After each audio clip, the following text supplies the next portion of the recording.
Kita awali dengan informasi pertama, Saudara Direktorat Lalu Lintas Polda Aceh akan menggelar Operasi Patuh Selawah 2024 mulai 15 Juli mendatang. Operasi ini dilakukan untuk meningkatkan kepatuhan masyarakat pengguna jalan karena angka fatalitas atau kematian akibat kecelakaan lalu lintas cukup tinggi di Aceh. Ditlantas Polda Aceh mencatat angka kecelakaan lalu lintas tahun ini menunjukkan tren peningkatan. Pada April dan Mei 2024, jumlah laka lantas tercatat masing-masing berjumlah 307 kejadian dan 295 kejadian. Korban meninggal dunia tertinggi pada April dengan korban jiwa 70 orang.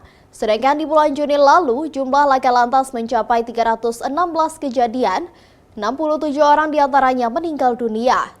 Prihatin dengan tingginya angka kecelakaan saat ini, Ditlantas Aceh dan Satuan Lalu Lintas jajaran Polda Aceh akan kembali menggelar Operasi Patuh Selawah 2024 mulai 15 hingga 28 Juli mendatang. Operasi Patuh Selawah 2024 ini akan dilaksanakan pada tanggal 15 Juli sampai dengan tanggal 28 Juli. Jadi operasi ini bertujuan memberikan kepatuhan kepada masyarakat pengguna jalan. Seperti yang kita ketahui bersama bahwa di Aceh ini, Pak, tingkat fatalitas cukup tinggi. Jadi bulan Juni kemarin adalah fatalitas paling tinggi. Sebanyak 69 orang sudah meninggal dunia sia-sia di jalan. Oleh karena itu dengan kegiatan operasi patuh ini nanti kita akan berupaya maksimal untuk membuat masyarakat lebih patuh dalam aturan lalu lintas.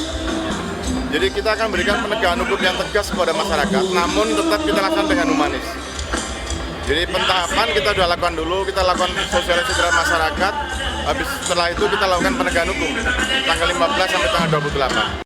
Pada masyarakat dihimbau untuk mematuhi peraturan lalu lintas, jangan melanggar lampu merah, memakai helm, dan tidak melawan arus.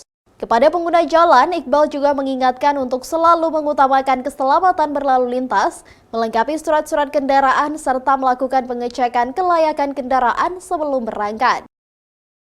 Mustajab, Kompas TV, Banda Aceh.